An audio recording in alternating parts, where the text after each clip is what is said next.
Alcas Production TV. Aleka Silembo, Aleka Silembo, Mama Nangaye, Aleka Silembo, Alcas TV, Aleka Silembo Production. Balobi deux fois pour s'abonner massivement. Alcas Production TV avec Alain Kassilembo, les grands producteurs, les grands mayas. Suivez toujours. Les chaînes ils ont matissé, ils ont multiplié, donné un niveau international. Alain Kassilembo, South Africa. Alain Kassilembo. Alain Kassilembo, South Africa. Alcas Production, Alain Kassilembo. Alain Kassilembo, South Africa. Alain Kassilembo. Plein de larmes, mon âme enflammée. Alcas Production. Alcas Production, Alain Kassilembo. Kassilembo, j'aime ça bon mot, tout ça on a. Alcas Production TV. Alors abonnez-vous sur Alcas TV, Alcas TV pour toutes vos informations. Ce bobo landa, maramounion sur la nouvelle, la suite d'été, vous s'abonner dans Alcas TV, Alcas TV. Balobi, restez branchés sur Alcas TV, Alain Kassilembo. Veut dire pour la news surtout, calamité. Quelque chose se prépare. Balobi, Kokodio, Kotongo, Zotana, Kalamingite. Balobi, bientôt 5h30 avec votre artiste, Kabose Boulembi, national. Merci, Bandego Balandi, Alcas Production. Vous avez belé partout dans le monde entier. Merci, la fidélité, la chaîne, la Alcas Production. On a toujours pour OCP Sabino. Et toujours pour nous avoir la information, les vraies informations, les congelés les dans le bas. Merci de la fidélité, vous avez belé, vous en avez poto, vous avez la Belgique, en d'autres cas, vous avez belé, si vous allez, la bonne sanité à Paris. Je vois Guy Veressing, il va voter belé, la bonne sanité. Les États-Unis, Alain Kassilembo, il y a Papito Mono, il y a Patima Tesoro. Quand tu as un rapport, le Joël Mamine, Azawana, Bambote, et belé.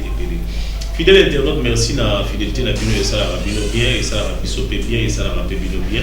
Toujours la même information et qui te est lié tout autour à Kinshasa, information nous c'est les cas à Kinshasa, nga rabino Yannick Yangou Banazara. On a toujours à la une pour nous informer bino. Léon Nazara est sérieux un bino un artiste, un musicien, un chansonnier. À ce moment belé au même moment il est mais Léon naïe au décortiquer, il paraît à sa famille pour pas belé rentabilité à malonga azoate mais lelo na yeto au solo là pour décortiquer mon solo en ils ont les gars Pida Star Yannick Yangouba l'homme de Bétandoulé mais c'est comme la version sombre c'est présenté dans la news sur Bazolanda il y a Alain Kassilembo Bazawana il y a Papito Mono Bazawana moi salutation la présentation. Mbote na batnis balanga biso bonjour na boba na tongo bonsoir na boba na soir. Pida Star chansonnier mboka 25e VR ya rumba mboka Ramoni Sensei comme la parole infinie que cerveau penseur et musique mboka donc c'est ça. Après c'est mbote na batu bazolo na ngai ba oya ngai na ba oya ngai te o ba ibinga na ba o ba ibinga te donc ça dire ba mbote na bino donc na bi ki Basson qui toque comment il y a Beska Fret, il y a Dovermoine dans la nouvelle collection. Donc, nakata panam nami ki herba fen na bapali baotala. Nambour kuna Rosette la fleur d'Ambour. Normalement nazotala donc c'est ça. Merci beaucoup Pidastra. Merci beaucoup Yannick. Chansonnier, les premiers chanteurs, il y a un groupe d'accompagnement, il y a un orchestre, il y a un groupe d'accompagnement. Comment ils ont évolué? Ouais, ça va, on a toujours artiste à plusieurs casquettes, donc en même temps chanteur, en même temps chansonnier, en même temps maître, chorégraphe, danseur, donc c'est ça. Où est le plus important d'en servir comme Bokaranga, donc c'est ça. Mais comment est-ce que tu gères ça? Je vais Koto yo te kabanzem, Koto yo chorégraphe, Koto yo chanteur, Koto yo bana bato sangisi bango belé. On a toujours la répétition, en tout cas félicitations pour l'orchestre. Merci. Et Bandi dans le mois c'est en tout cas mes vitesses et Zamalam. Comment est-ce que les autres joueurs l'orchestre? Yannick Yangouba. Nabi aux Arandumba te mais aux Aranamo c'est mon côté. Au salon on est pour gérer Bamoto. ozalaka na ndumba te ozalaka na mwasi moko te osalaka ndeni po gérer bango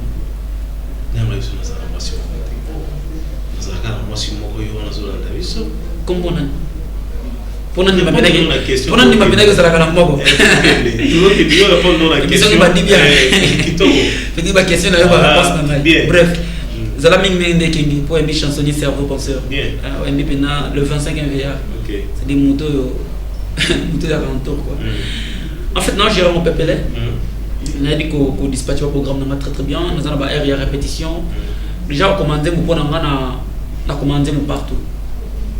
Donc, on s'est rendu aux avis nangai. Ils ont dit na vivarné na pemarné na sala rendu. Et ils ont dérangé nango orchestre nangai, ils ont dérangé ma répétition, ils ont dérangé ma rendez-vous nangai. C'est normal, donc c'est ça. Combien de chansons déjà, albums? Est-ce que vous avez un album là? On a profité dans nos sons officiellement, on a un problème moko. On a déjà une émission TV, on a qui ça.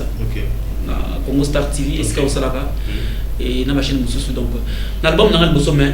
Pour une conférence, dans le de presse, j'espère qu'il y a plus combattu. Donc, banda ba combat nanga bato balanda ba vina ngana. Bato zo boya makasi on zo la kila makasi na ba prière na biso, c'est-à-dire balanda ki ngati na disque dur nanga ba pisa disque dur banzem oy sila ki bien ozala ki masterisé et kenge bokono. Bokono c'est l'irage des réseaux partout bokono tragédie ratée nzembo tout bazoli tragédie ratée et puis T4 Tropicoust na son excellence banzembo c'est pas produit vraiment fini le reste des locaux là-bas na mes années c'est là qui banzembo locaux là au-delà de l'amour banzembo locaux là DM nostalgie banzembo locaux là yogo banzembo là tout ça qui mixé mais masterisé donc bato baby musique té na ba musique ba loyenge par sentiment ba pour Misaki ça bien mais ngai mo artiste mais ba des produits finis alors Nazaki obligé comme dans cette conférence de presse dans ça qui sorti officiel album c'est-à-dire avec Mato Boukla qui a mon andem lokola bokono donc awa na côté artistique na côté spiritus na côté mamunenge kendaka et Nazaki obligé à kubandela ko yoko ça banda deuxième album nanga o bandem lokola nostalgie bandem lokola au-delà de l'amour bandem lokola yogo bandem lokola l'arme de mon âme mais ça va dire que tu remix en haut tu jouer minitage et puis tu bouger bah bien na kati et puis nous sommes officiellement dans l'émission en exclusivité on n'a pas de boîte partout dans le monde album à toi titre dans signature fini sacrifice aux alentours de Rufa oui bien oui que dernièrement avant conférence de presse au coup fait la moi na coup fait la nièce té mon a bébé nièce il y a des nièces il y a bébé mais baso ebimé kaka ondiro liaki baso ebimé ke pida star liaki na ngate mais vous le belo moko de sous album mo aussi na ba spiritualité mo maga na la vérité que album o la vérité ko liaki est-ce que ba featuring nyeso ba bazela ezali c'est une signature et si kabina ba pida ona bana ba ma na faire tilelo faire moto rappel maraté pida mo bana ba ose mana masana vibrator tilelo déplique tilelo donc ba featuring au bol on a le panda ba 4 5 ans passés et ils ont la carte signature c'est-à-dire projet on a album na bosso na salon ngai moko et commettre ba problème ko commettre qui on a malheureusement ça va tellement bola muki et bokono na ikenge et souvent qui on est redisque le long na ba trace afrique na za 16e c'est ça bref disque a mis balé sa signature donc c'est aux alentours qui malé pida star sacrifice de l'autre et sacrifice non le dimanche au liaki donc c'est au liaki autant au liaki wana yani kiamuba wende ko to kabandi na bandi yes na yo na conférence de presse tout ça na fa comprendre bato na bate nga ko bon muté na za nzambe ce sera te bon expliquer ça dans la spiritualité bani spiritualité na kata bible en réalité de l'homme c'est l'esprit na kata na bo solo ya bo mutu et âme esprit des kambaka nzoto ce qui obi ko c'est la carte na yote di bande na yo e kozala na importance tu yo katino so ya monde back base la signature des albums sacrifice ko kozala moto okufa o soche ja moto li na liste na bi signature ezoya et c'est comme featuring tout bozela qui on a le pendant obi na belle quoi ça betango monter les amours tautologie na musique to signature mo monika ke non rapide star on a signé pendant moi tautologie on va utiliser on a olobi qui tautologie on a utiliser moi bien français on a tautologie o lingo ba kubandela ikambu plusieurs tautologies au moins on a titre album pour on a peste signature et qui vient na peste à point de vue obi combien de chansons na ils allaient titre My Love mon cœur je t'aime les tautologie problème les aliboué titre album ils allaient album contenu de makambo place bawoka te mona embeli grand prêtre Sandra Love la PC il y a Papi de Berne Papi de moi c'est Papi de Berne moi c'est mon Papi de Berne na PC bombo tesika bazali et puis dans il y a grand prêtre nanga na bomba combo puis non on attend rapport déjà les surprise il y avait Jean-Jacques Pania Caligula et je m'appelle disque à signature il y avait Nabiso il y a venanga Beska Fret Beska Fret na PC Mboti camarade il y avait nanga Douve Moweni donc moninga pena il y avait Douve Moweni la nouvelle collection c'est-à-dire banzem ya bon de base la signature c'est-à-dire ba featuring avec Ibraton on l'a bien officiellement en émission yo qui va featuring au tout bozela qui wana dépli qui bateau base là on a c'est-à-dire na kata signature c'est dit sacrifice ko zala moto kufa siko ya moi là siko pida start to kimali moto kufa na musique mais kasi ya moto kufa na musique mais probablement dans ça la mélodie na ba texte bien ouais olobi yo moko tu lo ba bi yo a des sacrifices ko zala moto kufa mais disque to yebi na monde andule o yebsa ngai te ke monde andule tambola sans moi kasi monde si on a sacrifice wana oyo sala tour aux agents mutu asa déjà calculer que bon temps bimika be temps à longue base la signature et en 2021 donc il va faire mutu oyo sacrifice ko zala moto kufa ngana en fait musique ça existe que yo no na libe trop sango ngato non afina ko tangi sama kilati wana vraiment nzamba lola yibiki ngana ko sala mais utu lo bago le Ignace tenabi ke na na Ignace oyo li akite mais par pour le niveau normal au point de famille mon niveau na yo aucun c'est bandit sika album mouvement 3 semaines de petit qui remet la fiki mbala moko par me bi contraire et puis même mbala moko rive et puis mbala moko rive le ba bien qui bokono 3 semaines de mouvement to meti deux concerts successifs qui remet maintenant pour Congo bengi ce mouvement 3 semaines.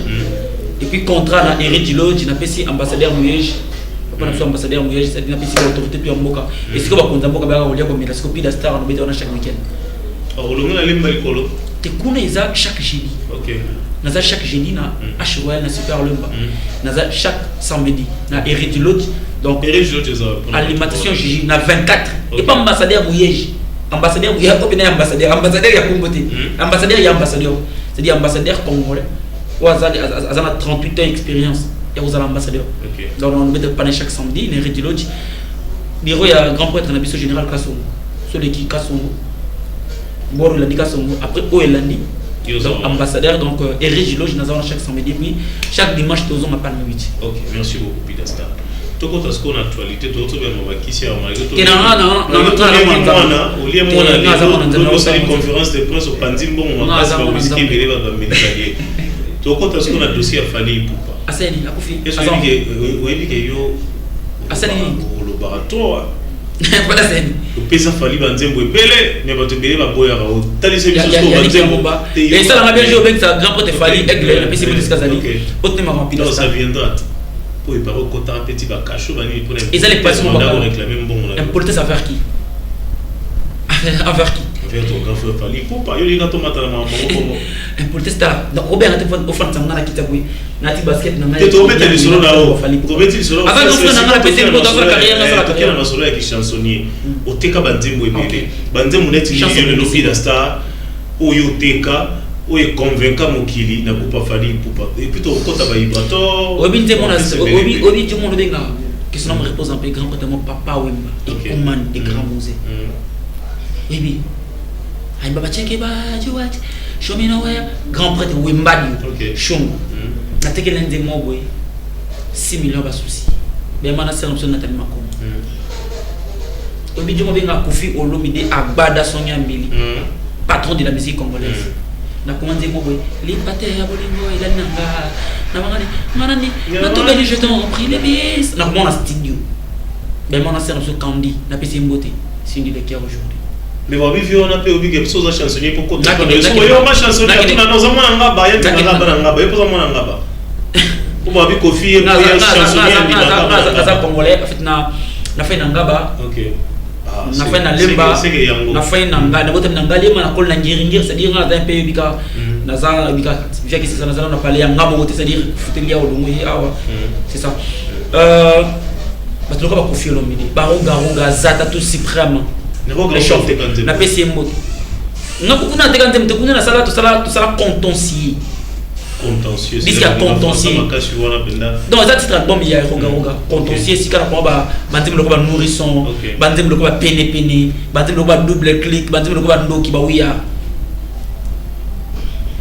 tu na so ronga na to pesa mais isala makunati ezali bandim il faut ba contentieux OK contentieux to sala ba témoin nango ba programmation nango na Brazzaville na pesima stananga Obama Santé clavieriste ronga et malheureusement ba longa sala ki plan na bango donc c'est ma on a bana bino awa bandim ezali ba contentieux donc ce que sala ambri ngi makuna bimna et pas frère na biso fali ko pas les rey mago merci beaucoup to longo kuna o bi jeno benga Robinho et plutôt que son nom repose en paix master mo benga kanani Ibrator ya que ton nom repose en paix Robinho Mondibo Ezara sweet. Oh.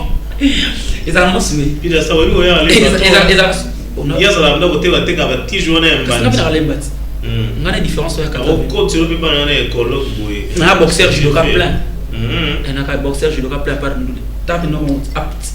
Na bo boa ka ballon ki ndarizon ngaka. Ce ko boa ki be mal jeté aussi. Obligaté. Ngana ko ya Jackie. OK. Na kwa vina machine temu le poza di bogar mais kuya ki ko en plus mongala tala sigo di oh les donc on dit professeur Yale Mondi OK et balé ya lo yembo somo balé teta tabou ça va ba monsieur va vertige ba kweta balé teta c'est dire que akisi dia ko ça ndima swede lelo ngasona yepi da sta mo tena bokono na fan tala bokono de beti bazikao ti bokono e beta c'est bon tu gena o beti masolo mba il faut féliciter il faut bien parler ça va il faut banana mo ignorance il faut pas comprendre que mon bokono lelo bokono ça va puis pas du tout aux hommes si biso mo kala contenu na kati rien à commenter et on a ce qui chansonne on a ce qui ngai te qui yo c'est bon siko yo na lobi oteka e pas fali pupa banzembo ni on lui fait rigoler ba question ba auto ke male ba question ba on lui fait rigoler te tous pas fali pupa on doit l'équipe tout na koyema na mboka oyo na répondre fait rigoler geste de nuance et pas fali ah tu mets ta regard moi c'est ça ba question na yo ba réponse na ngai OK yo tuni na répondre mais nous répondre faire rigoler chanteur avec ba chanteur tout na koyema na mboka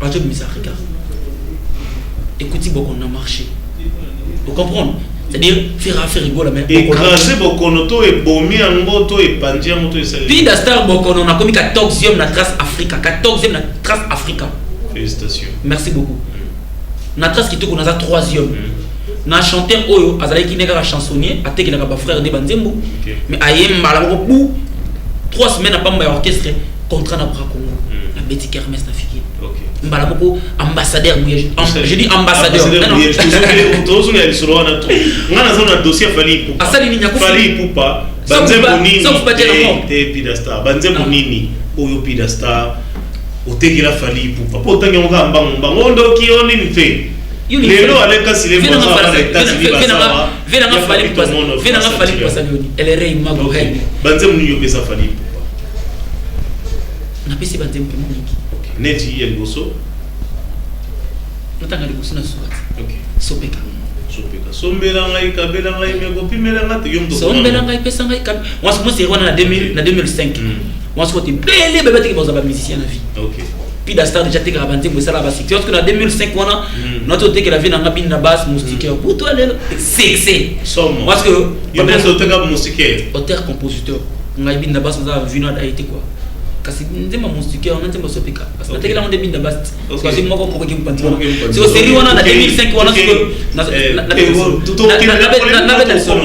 que na 2005 wana ba grand pote fait le goal ba grand pote fali pour na soleil wanga na vérité watana biso bazana na bakati ba orchestre na bango ça dit ba vena biso ba montar ba ko fiolomide ba bisia ko fiolomide ba vérité watana be gogan comprendre na be ba déplique pour ba maestro fabrigas ça dit bazana na maison mère so Pidastar ateka ali anzemo c'est bon Pidastar ateka anzemo au pesa sopeka après sopeka album ya suka on a travaillé na vie na le rey moko za power la power au pesa banzemo ni attends déjà banzemo vous avez pas bien sur roga na contention moko il power que banzemo moni ba titre sur ok ben on va mythologie awa ba sopeka wa ba nourrisson ba pede ba asma na banga na tala Pidastar ya nga za faiseur écoute-moi pardon OK nga za faiseur de staff na mboka o c'est bon Pidastar est-ce que les lots artistes musiciens est-ce que est-ce que les lots artistes musiciens est-ce que c'est parce que au pesa qui fallait pour banzemo tegeli esali succès ya mo ko kanisi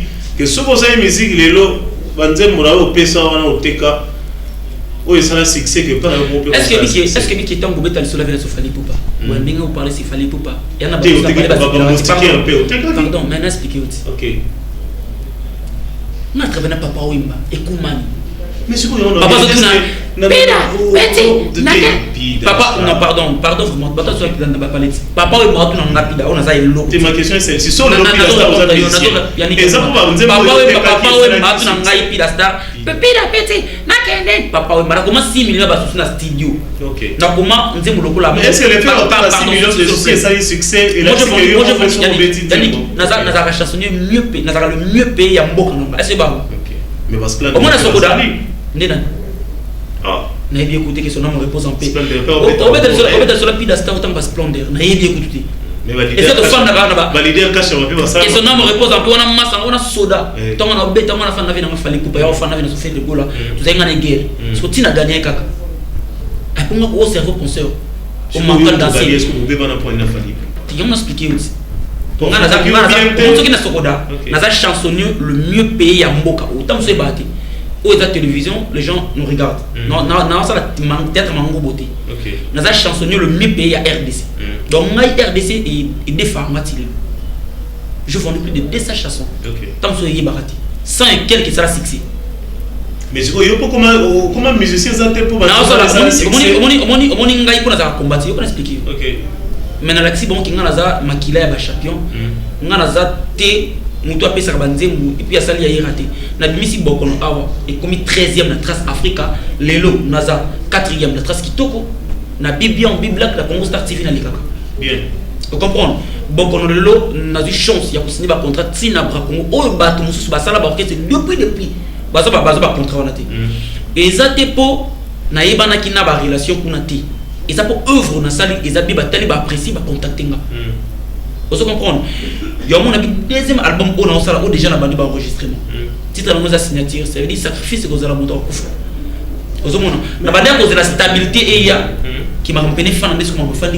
ce qu'on peut enregistrer ba au bas il m'a faire écouter des aventures au bas il m'a dépliquer des aventures na bandi ko boya ko ça ba projet wana pourquoi parce que ngai mo bandi ko tala financièrement na za stabilité. Vous comprenez? Certes, jusqu'à présent, la stabilité pour nous avoir moins de tête, on peut avoir tout l'autre jour comme on va guitare pour mouvement fan. Viens nous les héros. Viens nous les. Mais déjà ma comme fan libre qui n'a pas parce qu'on a répété, on a déjà répété quelque part, on a yébi qui nous a pas la grâce. Mais on la signature. La signature sacrifice aux ala moto. Moto ya kukufa te ya muté pour moi ya muto na été. Dame kaka. Muto la musique. Oh, dame j'ai les fans. Te nyes na ngakufanya ngana bomba ngana busali obanati.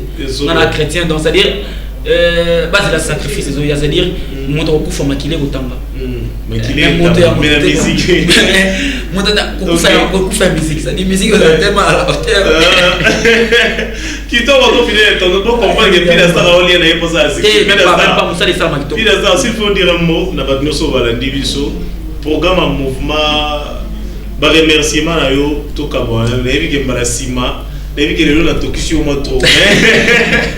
Donc on a bien na très lelo. c'est comme bien. C'est comme une émission, ouais. En fait, on doit retenir que on a un deuxième enregistrement de Bom Nanga, album où ils ont featuring et belé. Donc, pas fit au bas basé là qui. Na boya ko tiens on album Nanga le besoin, mais parce qu'il n'y a pas qu'album ils ont combattu déjà. Dès le départ, bah cible qui n'a déjà check misu ba combattre nga. Et moi na c'est moi j'ai qui na PC ma comme na PC qui chance que Bokono et Kenge tragédie ratée et télémissi va faire. Alors on a banda qui déjà enregistrement il y a deuxième album où ils a intitulé signature. Na c'est déjà il y a Sandra Lover, il y a bien sûr que oui, na salpe déjà il y avait na biso basson qui toque au best fret. Donc déjà bien enregistré tout ça pour déjà na mix, donc c'est à dire je voulais dans le calme. Nanga ki mingi na sala banzem non o na ko yemba pesinga moko non enregistré puis na bana 5 ans il y a featuring na Ibrator c'est déjà confirmé, je vous le rassure, avec Deplex c'est confirmé, avec Ferregola ils ont nous confirmé parce que la date ils ont nous donc c'est nazolo ba makambo la date est déjà calculée et c'est ça. Donc Ibrator c'est confirmé, Deplex c'est confirmé, c'est ça. Et puis bateau bazana poste ba babango en tout cas vous hésitez de contacter nga vous ça la confiance vous a décidé vous benga il faut melanga na plus 243 89 17 47 055 plus 243 89 17 47 055 bateau ba dédicace beaucoup mako benga vraiment na zo enregistrer na disque oya to na kozala mutu oya koleka na TVT oya te en tout cas na dinga sala monanga avec discrétion, c'est-à-dire na sil samisala nanga après na beta tango bato bazi occasion ko nanga bo pesa sango na bande ko mususu o bazana posa ba dédicace bazana posa ba yimba bango ba contacter biso nazana posa ba chanteur ba danseur ba danseuse ba instrumentiste nazana posa ba artiste ba travailler ensemble ba ya ozana ndeko mo ka fanda na bala chaka makelele ayimba bien abeta ka bien tinde pa nanga bo contacter ba s'abonner na chaîne nanga Pida Star officiel.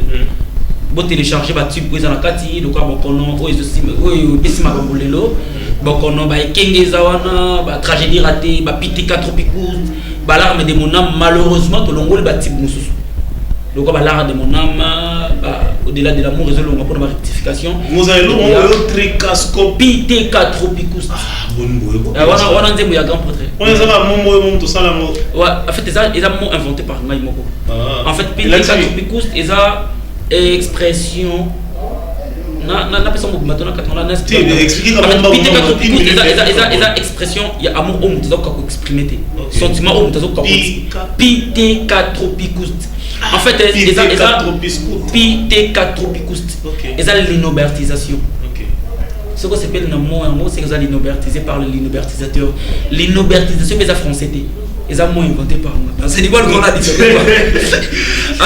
appelez-moi le cerveau penseur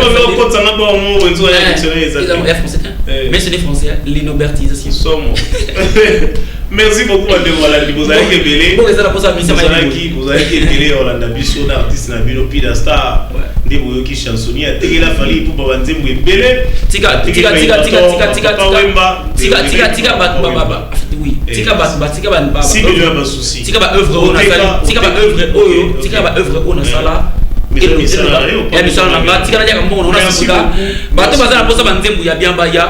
c'est-à-dire ba plan ils ba tuber zali pour ça la confiance deux trois mots nga la commission va désannoncer mission Katinga docteur Banks bon flamand noir il y a Jean-Jacques Pagna qui encore en tout cas on a comme on va balimbisa na continuer na sala ko bila bogati na ba tse obi ni ngala kuma besa lo bini banga mbongo ya ni to netu ya ka mission boy ba tu ba ba ida ka mission moi je dis ça bien boy tant il y a douve moueni mais quand la bière des stars na pesi ko ta na pesi merveille ko na bayo na pesi ko ya moi si na yo na profiter bien parce que nazaka célibataire endurci donc célibataire libre endurci si c'est ça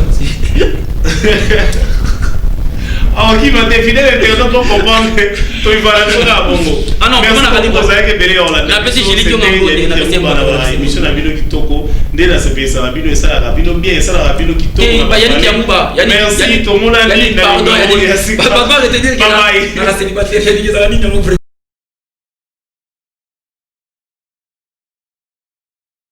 Alcas Production TV.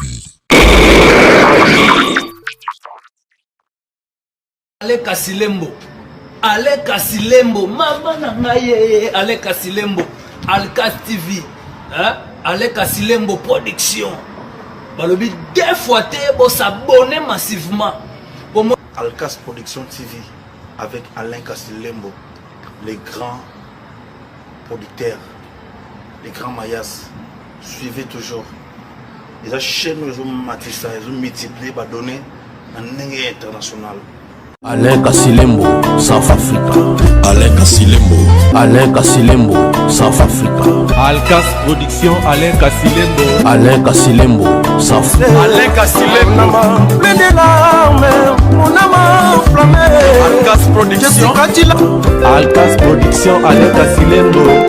Kasilembo, j'aime ça, bango, tozawana. Alkas Production TV. Alors abonnez-vous sur Alkas TV. Alkas TV pour toutes vos informations. Ce bobo landa, maramunioso, ba nouvelle, la d'été, vous s'abonner dans Alkas TV. Alkas TV. Balobi, restez branchés sur Alkas TV. Alain Kasilembo. Veut dire pour la news surtout, Kalamingité, quelque chose se prépare. Balobi, Kokodio, Kotongo, Zotana, Kalamingité. Balobi, bientôt 5h30 avec votre artiste Kabose Boulembi, national.